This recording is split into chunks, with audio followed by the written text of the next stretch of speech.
at this point, our song, because we have now two guitars, the songwriting is sort of entering into a new place, changing the sound. And we start developing, we have now 4 or 5 new songs and then 6 new songs. And as we head into the winter, it's decided that we're going to record. And then we had a long debate and discussion about what we would record, what we were going to do, because we had 7 new songs. That's what we had. But we also were debating whether or not to record any of the old stuff. Notably, the song Out of Step, which we had released on the In My Eyes 7-inch. Out of Step, I wrote those lyrics, and they're very clear what they mean to me, like how they work. And the lyrics were, don't smoke, don't drink, don't fuck, but at least I can fucking think. I can't keep up, I can't keep up, I can't keep up. I'm out of step with the world. And I was really trying to pull no punches and just lay it out there. The straight edge song Straight Edge, really incited a lot of reaction. And I wrote In My Eyes as sort of a song that would sort of maybe delve a little deeper into some of what I was thinking about. I kind of go point by point. But Out of Step was this declaration of sort of freakdom. Like the thing that actually attracted me to punk was the fact that punks were freaks. And I was a freak because I didn't do what seemed to me most of the world, including the punk scene, by the way, did, which was just constantly try to take leave of one's senses. And I thought it was an irony, but it was sort of the fact that I didn't do that made me a freak. So that when I got involved with the punk scene, saw these freaks who looked weird or did weird things or listened to weird music or believed in weird political stuff or weird religious stuff or practiced weird sexual stuff, whatever it was, whatever these freaks were up to, I was with them. I'd rather be on a boat with a bunch of freaks than a bunch of norms, because the norms only can only row in one direction, and that's always the wrong way. And so I was surprised when I got into punk, because then there was this real serious reaction from punks about the song Straight Edge, which I just sort of thought like, hey, this is a song about an individual's right to choose how he or she wants to live their own lives. That was it. Because I was ridiculed for being a straight kid, like a guy who didn't drink or didn't use drugs. In high school, I was ridiculed for it. And then in the skateboard world, I was ridiculed for it. And then when I went to rock shows, like big concerts, I was ridiculed for it.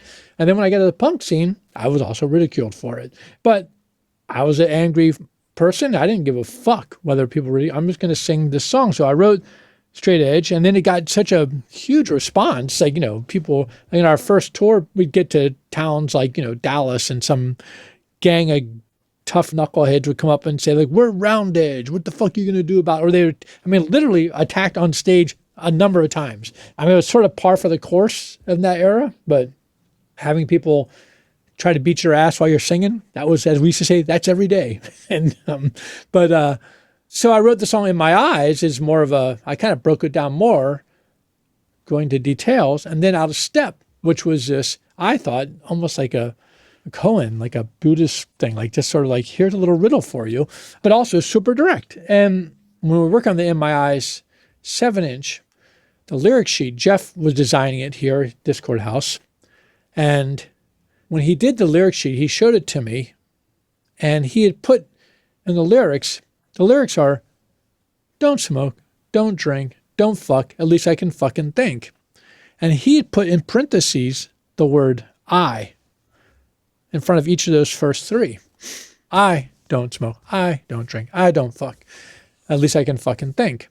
Now, first off, this song in many ways is, I think the thing that really upset people was the don't fuck line, which I always thought was so funny, because I've never was or have been against sex at all. And I think what I was trying to tease out was this idea of conquest or abusive or, conquest-oriented sex, people who were just using other people's bodies, something that was fairly common with teenagers and certainly in the music scene.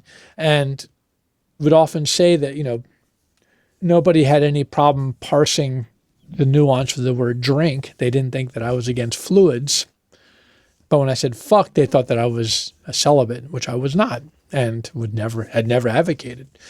But I kind of loved it. I was really entertained by how upset they got over that one lyric.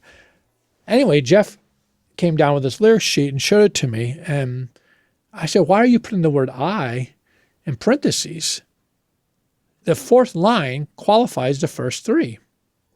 Don't smoke, don't drink, don't fuck, but at least I can fucking think. So clearly, I don't do these things, but at least I can do this. Like it just seems obvious to me.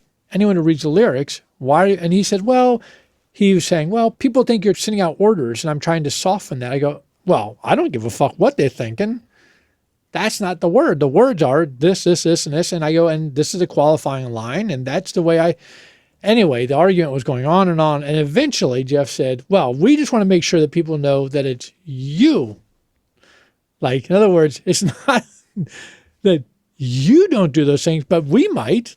Basically, he was saying that the band was trying to distance themselves from the lyric, which of course, Jeff and I have argued.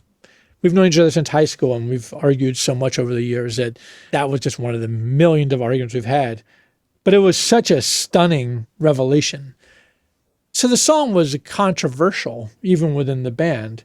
So we had this discussion, this idea that we would re-record the song, and then in the sort of middle break, a little section where there was no singing, that I would say something to clarify that it's not a set of rules, that straight edge wasn't a movement, or just something like that.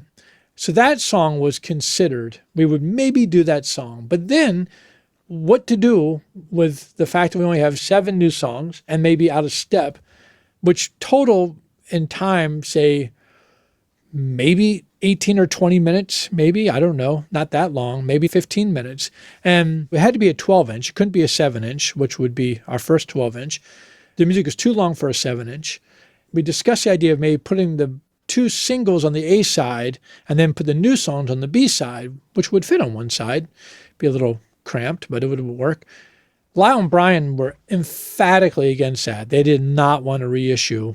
They wanted to keep this as a separate thing because this was in their mind, it was a new band. Like, not a new band, but it was a new era, and they just didn't want to bring those other things along. I was resistant to the idea of re-recording the songs because I thought that was kind of rip-off. I never was interested. I always thought it seemed like a rip-off when bands would re-record songs and reissue it. And you're like, we've already have those songs. So we argued about this in practices. The other thing that we argued about was whether or not to record cashing in, which I was against, but the band really wanted to do. And I think I finally agreed to do it this is typical of me, that I agreed to do it, but I hadn't agreed to release it, but I would record it just for posterity's sake. I think probably part of me secretly was like, all right, we'll put this out. If you're going to record it, it's probably going to come out. So then we had basically the 7 new songs, Out of Step and Cashing In. And then we said, let's just go to the studio and we'll start.